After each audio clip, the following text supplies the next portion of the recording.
लेकिन इस लड़ाई में जो लोग सबसे अगली कतार में हैं, पहली कतार में हैं, आज का दिन उनके नाम रहा। और आज भारतीय सेना ने, भारतीय सेना की जो तीनों अंग हैं, उन्होंने आज कोरोना के जो वॉरियर्स हैं, कोरोना के जो योद्धा हैं, उनको सलाम किया, उनको धन्यवाद किया, उनको प्रणाम किया। और आज इस वक्त भी जब हम इस वक्त ये कार्यक्रम आपसे रूबरू हो रहे हैं, इस कार्यक्रम में इस वक्त भी देश की जो तमाम समुद्री तट हैं, जो तमाम जो समुद्री सीमाएं हैं, वहां पर भारत के जो जंगी बेड़े हैं, वो इस वक्त जो है रोशनी से जगमगाए हुए हैं और कोरोना के जो योद्धा हैं उनको सलाम कर रहे हैं। मैं हूं अशोक श्रीवास्तव, मेरे साथ मेरे सहयोगी मार्कलिन है। हम आपको तमाम अपडेट देंगे कि आज किस तरह से आज का दिन खास बना कोरोना योद्धाओं के लिए। Mark. Absolutely. Thanks, Ashok. And it's been a wonderful day. We've seen right from the morning flypasts of the Indian Air Force. We've seen bands of the Indian Army, of different forms of the Indian Armed Forces. Also the Navy helicopters, you know, in different parts. Also the Air Force helicopters all across the country, saluting the work done by the forefront workers, those on the front lines of this war against coronavirus. And coming from the Army, which understands morale, understands how it is important to build the morale of those people who are fighting this war.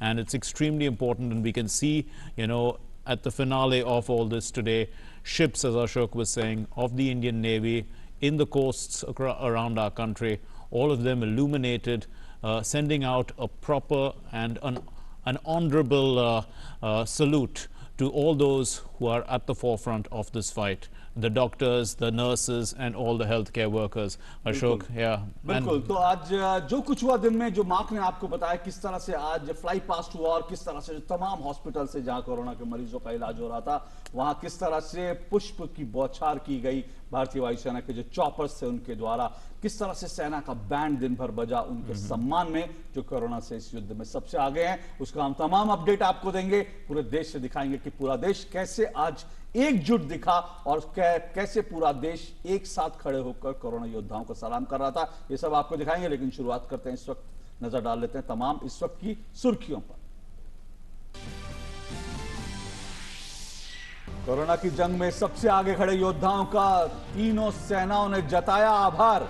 Srinagar से तिरुवनंतपुरम और डिब्रूगढ़ से कच्छ तक कोविड-19 का इलाज कर रहे अस्पतालों पर पुष्प वर्षा के जरिए दिया जा रहा है विशेष सम्मान। देश के अलग अलग शहरों में फ्लाई पास्ट और मिलिट्री बैंड्स की धुनें बजाकर किया गया शुक्रिया। प्रधानमंत्री नरेंद्र मोदी ने कोरोना वॉरियर्स के सम्मान में सेना के अभियान की सराहना की। एक वीडियो पोस्ट कर कोरोना वॉरियर्स को किया सलाम। देश की तटीय सीमाओं पर भारतीय नौसेना के जगमगाते हुए युद्ध पोतों ने भी कोरोना योद्धाओं का किया शुक्रिया।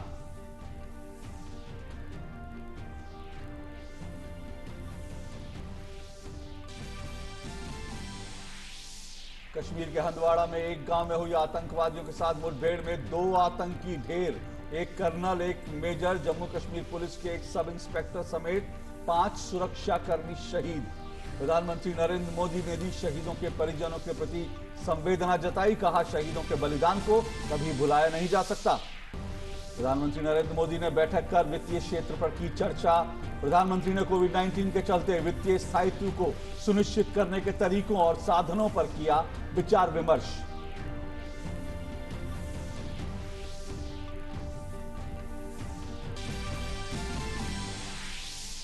देश में कोरोना संक्रमण के सक्रिय मामलों की संख्या हुई 28,070, 10,886 मरीज हुए स्वस्थ। अब तक 1,306 लोगों की हुई मौत। रिकवरी रेट बढ़कर हुई 26.65%। केंद्रीय स्वास्थ्य मंत्री डॉक्टर हर्षवर्धन ने लेडी हार्डिंग अस्पताल का किया दौरा। कहा, कोरोना के खिलाफ लड़ाई दिन पर दिन होती जा रही है बेहतर। केंद्रीय मंत्री रविशंकर प्रसाद ने राहुल गांधी पर आरोग्य सेतु ऐप को लेकर झूठ फैलाने का लगाया आरोप। रविशंकर प्रसाद ने कहा, आरोग्य सेतु एक शक्तिशाली ऐप है जिसकी पूरी दुनिया भर में हो रही है सराहना। और दुनिया भर में कोरोना वायरस से 34,21,834 लोग संक्रमित, 2,44,000 से ज्यादा लोगों की मौत। अमेरिका में कोविड-19 से 66,000 से ज्यादा लोगों की हुई मौत।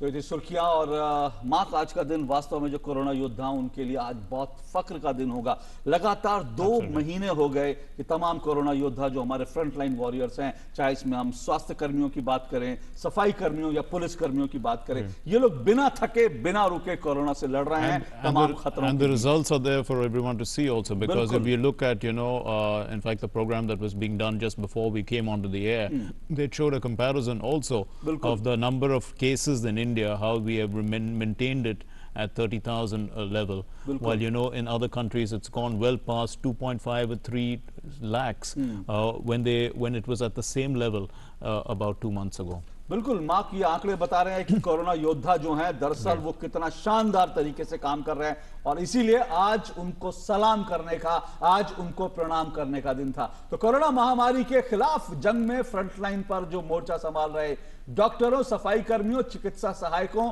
और अन्य लोगों का सेना ने आज अनोखे तरीके से सम्मान किया। वे अभी भी इस वक्त कार्यक्रम चल रहे हैं। कोरोना वॉरियर्स को सलामी देने के लिए फ्लाई पास्ट का आयोजन किया गया। श्रीनगर से तिरुवनंतपुरम और डिब्रूगढ़ से कच्छ तक कोविड-19 का इलाज कर रहे अस्पतालों पर पुष्प वर्षा की गई। विशेष सम्मान इस तरह से दिया गया। वायुसेना ने अपने तरीके से कोरोना योद्धाओं को सलामी देकर उनका हौसला बढ़ाया। भारतीय वायुसेना के हेलीकॉप्टर ने कोरोना वायरस के मरीजों का इलाज कर रहे अस्पतालों के ऊपर उड़ान भरी और कोरोना योद्धाओं के सम्मान में अस्पतालों पर पुष्प वर्षा की। विभिन्न भागों में फ्लाई पास्ट हुई और मिलिट्री बैंड्स पर धुनें बजाकर कोरोना योद्धाओं का शुक्रिया अदा किया गया। ये आप तमाम तस्वीरें देख रहे हैं ईटानगर से अरुणाचल प्रदेश में, चेन्नई से आप देखिए तमिलनाडु में, और तिरुवनंतपुरम केरल में, गुवाहाटी असम में, भोपाल मध्य प्रदेश में, शिलोंग देख रहे हैं आप मेघालय में, और साथ साथ पटना की तस्वीरें आप देखिए बिहार में, और विशाखापट्टनम जो है, ये तमाम तस्वीरें आप देख रहे हैं कि वहां पर किस तरह से आज कोरोना योद्धाओं का सम्मान किया गया। लगातार फ्लाई पास्ट होते रहे। भारतीय जो युद्धक विमान है, भारतीय मालवाहक विमान है, उनके फ्लाई पास्ट हुए, और जो भारतीय वायुसेना के चॉपर हैं उन्होंने पुष्प वर्षा की और कोरोना वॉरियर्स का सम्मान किया। आप मुंबई का दृश्य देखिए, मुंबई में मरीन ड्राइव के ऊपर से और पूरी मुंबई से भारतीय युद्धक विमान। दिल्ली में देखिए, दिल्ली में एम्स में किस तरह से, एम्स में आप देखिए कि हेलीकॉप्टर चॉपर जो है पुष्प वर्षा करते हुए। गोवा में जहां पर इस वक्त कोरोना का कोई मरीज नहीं है, कोरोना का एक भी मरीज नहीं, गोवा में पुष्प वर्षा की गई कोरोना वॉरियर्स पर। और लखनऊ में देखिए king George medical college Lucknow का, उत्तर प्रदेश में, वहां भी चॉपर लगातार जो है पुष्प वर्षा करते हुए नजर आया। और ये विहंगम दृश्य, ये दिल को छू लेने वाले दृश्य, ये दिल को आह्लादित करने वाले दृश्य, और कोरोना वॉरियर्स को धन्यवाद ज्ञापित करते हुए ये दृश्य जो है, ये सालों साल याद किए जाएंगे सबके दिलों पर, और खास करके जो कोरोना योद्धा हैं उन योद्धाओं के दिलों पर अमिट छाप छोड़ने वाले ये दृश्य हैं। और आइए अब आपको दिखाते हैं कोरोना योद्धाओं के सम्मान में सेना द्वारा किस तरह से धुन बजाई गई, किस तरह से सेना के बैंड जो हैं वो धुन बजाते हुए दिखे।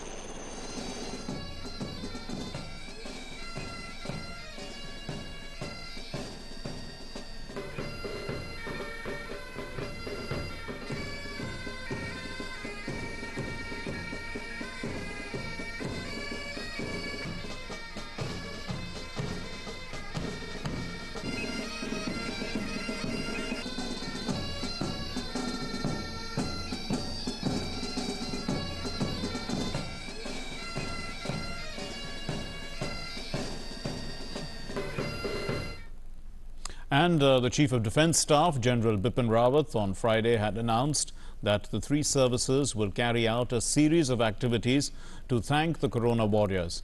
And the Thanksgiving activities, they started with laying of wreaths at the National Police Memorial in Delhi to honor the police personnel who are deployed in the enforcement of the nationwide lockdown. We should remember how much work they are doing. Helicopters showered flower petals over the police memorial as well. And the armed forces paid tributes to Corona warriors at the police memorial.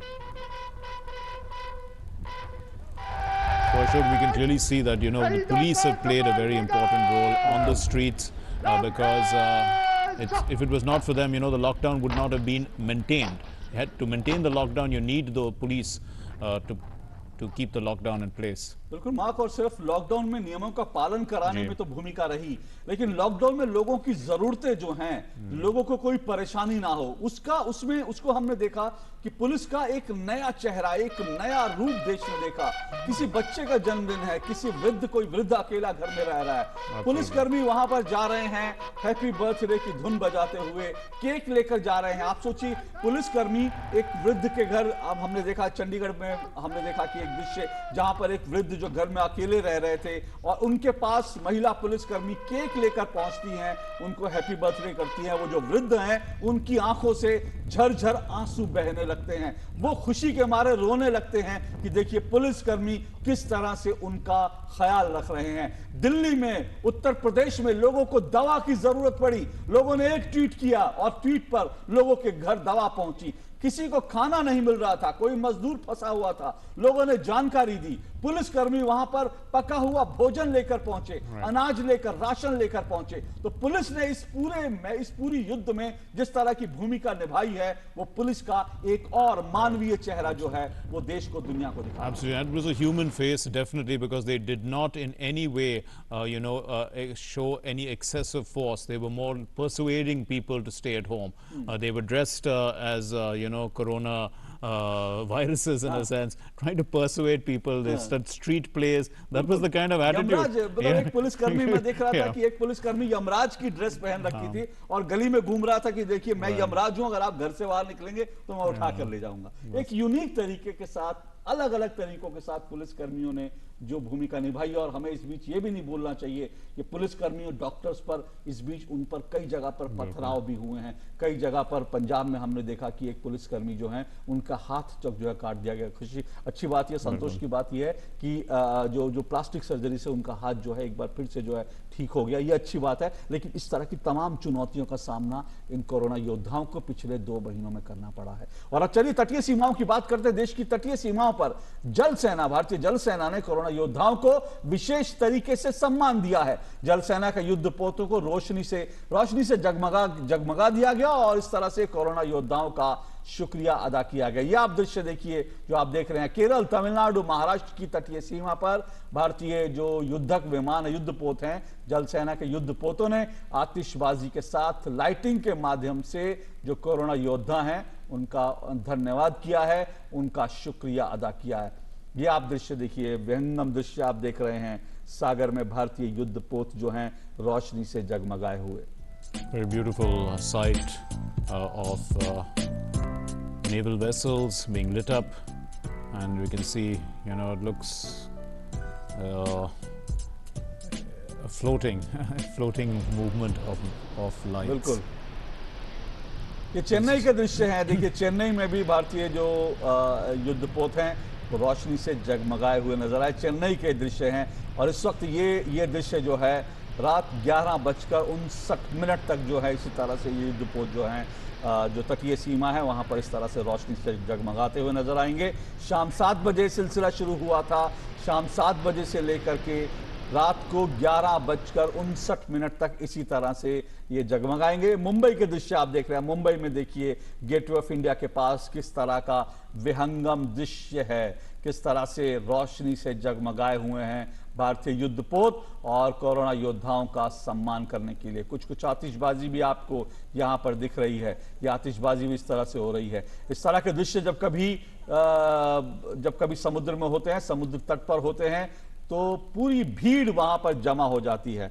लेकिन आज का दिन, इस वक्त लोग घरों में हैं और इसीलिए हम ये दृश्य लगातार आप तक पहुंचा रहे हैं। Right, indeed, 5 naval ships illuminated at the gateway of India. They are displaying prominent banners. India salutes the Corona warriors. Shama is with us. Shama is right there at that site. She's the one who sent us those visuals. Shama, describe the experience, because we just saw those lights, we saw those ships moving a little bit on the water. It really looked quite beautiful, and they symbolize the kind of respect that we are giving to the Corona warriors. But put it into context, because after all Mumbai is fighting a pretty big battle against the coronavirus. Well, definitely, Maharashtra and in that Mumbai has been, the largest having the largest number of positive coronavirus patients. So this day today in particular holds importance in itself, because the entire force, the entire defense forces are paying tributes to the warriors here in Mumbai. We can see here, you behind me, you asked me for my experience. So we were holding our breath by 7:29. We all had our cameras ready, and just as it was 7:30, these five ships, these five naval ships, the first one that you're seeing is INS Kolkata, then is INS Chennai, then there is INS Magar. The fourth one, which is not visible from here, is INS Tikhand, and the first one is Subhadra. So these five ships were illuminated, and then just short while after that, green flares were sent up, and these green flares were like in five pairs, and then one after the other, these ships were illuminated in green, total green. Now the silhouette that you're seeing is totally in yellow. We also heard a siren for 1 minute. So in itself, this is giving out an experience. This is giving out gratitude to all the Corona warriors who are there at the front line. We also know for a fact that when these flares come up out in between of the sea, in middle of the sea, this is a cry for help, or this may be for attracting the attention. Here also we could describe it that this is attracting attention of all the Corona warriors that are there in the front line and paying tributes to them. Also, the entire day was action packed. We already saw in the morning that the helicopters of Indian Coast Guard, Indian Navy, Indian Air Force, the helicopters went above the hospitals that are treating COVID-19 patients. So these hospitals are JJ Hospital, KM, Kasturba Gandhi, and then we are here at Naval Hospital, which is INHS Ashwini. So these four hospitals were showered with flower petals, and then we also saw at Marine Drive the show of fly past, and we saw Sukhoi and Hercules. These were treat to eyes, and those who were not out because of the lockdown, they could see these full visuals through their TV sets in their home. We also would like to highlight here that the strategically placed ships over here could also be giving out a message of social distancing, because these ships are placed very far from each other, and also this is just beyond the Mumbai coast, giving out a message that Mumbaikars, however low they may be feeling, but this is a way of paying tributes to all the Mumbaikars, to all the people who are there at the front line fighting the coronavirus fight. जी हाँ, बिल्कुल। तो social distancing का भी संदेश एक तरह से देने की कोशिश है। शुक्रिया श्यामा आपका। और जैसे श्यामा ने बताया कि इस तरह से इस वक्त जो है ये दृश्य हम आपको इसलिए दिखा रहे हैं ताकि आप अपने घरों में रहें, घरों में रहकर जो कोरोना योद्धा हैं उनको आप भी अपना प्रणाम कहें, सलाम कहें, उनको धन्यवाद अपना ज्ञापित करें। और बहरहाल हम लगातार आपको दिखा रहे हैं, हमने मुंबई से आपको ये दृश्य दिखाए और अब आगे बढ़े, मुंबई से आगे बढ़े। कोरोना के खिलाफ जंग लड़ रहे योद्धाओं का उत्साह बढ़ाने के लिए देश की सेनाओं ने जिस तरह से तमाम कोरोना योद्धाओं का हौसला अफजाई किया, कहीं हेलीकॉप्टर से फूल बरसाए गए तो कहीं पानी के जहाजों पर शुक्रिया, थैंक यू लिखा देखा गया। प्रधानमंत्री नरेंद्र मोदी ने भी सोशल मीडिया में एक वीडियो पोस्ट करके कोरोना योद्धाओं का सलाम किया। प्रधानमंत्री नरेंद्र मोदी ने सशस्त्र बलों द्वारा कोरोना योद्धाओं के सम्मान में एक वीडियो शेयर किया। ये डालते हैं उस पर नजर।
प्रधानमंत्री ने वीडियो शेयर किया और सारे जहां से अच्छा की धुन इसमें बज रही थी और वास्तव में सारे जहां से अच्छा जो है हिंदुस्तान कोरोना के खिलाफ जंग में भी सारे जहां से अच्छा And it's साबित so हुआ। impressive to watch, you know, such versatility in our armed forces. बिल्कुल। So different kinds of, you know, the way they played that kind of. But there's some breaking news that's coming in. In fact, in some news that's just in, the center is going to deploy public health teams to assist the states, a 2-member team to assist the states in COVID-19 management. 20 central public health teams are deployed across 20 districts in 10 states. Ravi Dhiman is joining us from the newsroom with an update on this story. Well, Ravi, so it looks like the fight we can see, you know, is two-pronged in a sense. I mean, the center is helping the states, and the states are also manning their fight in a particular way. But all support coming in from the center, we can see from this move. Rightly said, Mark, this is the true picture of the cooperative federalism. That Center often talks about. These 20 teams will go to 10 states, as you have said, to the most affected districts, and they will assist the state government officials, the state government health department, in containment measures in the hotspot areas in these particular districts. So these teams will be from center, they will be deployed in these districts, but they will report to the state officials. So the center has made it clear in this note, deployment note, that it is extending a helping hand to all these states in their fight against COVID-19. And as I have this list of 20 teams with me, all are eminent people. They are drawn from central institutes of eminence, and they are leaders in their own right. And they will be of great help to all these states who are fighting COVID-19. They will specifically help them in containment measure, in implementation of containment measures in the COVID-19 affected areas within these states. So it's a sort of helping hand assistance offered by center. Right, you did mention that you saw the list. They have a lot of eminent people, and you did mention also that they're containment measures. So largely this would be, you know, in the form of policing activities, or is it more also, you know, with the other approach of the fight, which is, you know, help to understand what the virus is, to go through all those testing to see whether we can provide adequate medication and in the right places at the right times, all those sort of things as well, you know, with the medication part of it as well. Mark, medication and policing part of it, I think it's being left to the state governments. These people who are part of the teams, they have been drawn from institutes of eminence, they have been drawn from all over India. They will probably assist and advise the state governments in various containment measures that the government should follow or should apply to these areas, and how to contain the spread of COVID-19. They will rely on their own experience in other areas which have been helpful in containing the spread of COVID-19, and assist the state governments in making sure that the spread of COVID-19 can be contained, the graph can be flattened a bit, the curve can be flattened a bit, and their expertise will be of great help to the state governments in these areas, how to contain the spread of COVID-19, help with the expertise of these people from various institutes from all across India.